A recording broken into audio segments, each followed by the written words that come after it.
กองพันใหญ่497ได้จัดตั้งพิธีมอบรับเงินนโยบายสดเสยให้นายทหารที่พักการรับบำนาญในวันที่14เดือนตุลานี้อยู่ที่ห้องประชุมของกองพันใหญ่โดยการเป็นประธานและกล่าวมอบของสหายพันโทสุวรรณมณีแสงหัวหน้าแผนกการเมืองกองพันใหญ่497มีบรรดาแผนกแขนงการที่เกี่ยวข้องและนายทหารที่ได้รับนโยบายพักการรับบำนาญเข้าร่วมโดยปฏิบัติตามกฎหมายว่าด้วยนายทหารกองทัพประชาชนลาวข้อตกลงของกระทรวงป้องกันประเทศว่าด้วยการอนุมัติให้นายทหารอยู่กองพันใหญ่497พักการรับบำนาญและอิงตามหนังสือเสนอของกรมพนักงานกรมใหญ่การเมืองกองทัพว่าด้วยการคิดรายเงินนโยบายสดเสยให้นายทหารที่พักการรับบำนาญพร้อมทั้งเห็นได้ความหมายความสำคัญในการปฏิบัติหน้าที่เวียกงานประกอบส่วนเข้าในภารกิจที่ผ่านมา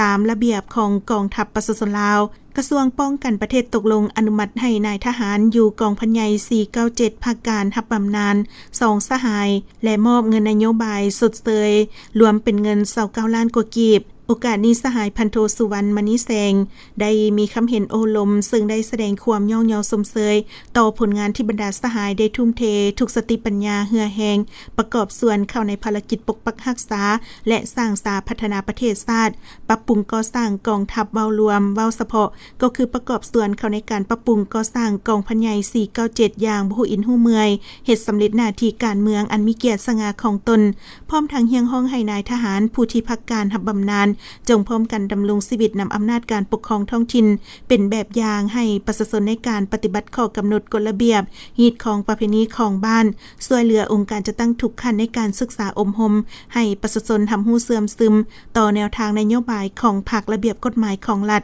เพื่อเห็นให้สังคมมีความเป็นระเบียบเรียบร้อยและมีความสงบโดยพื้นฐานและนำเอาเงินจำนวนดังกล่าวไปหมุนใส่เข้าในการพัฒนาสร้างสาเศรษฐกิจครอบครัวของตนอย่างมีหัวคิดประดิษฐ์สร้างถูกต้องและเกิดประโยชน์สูงสุด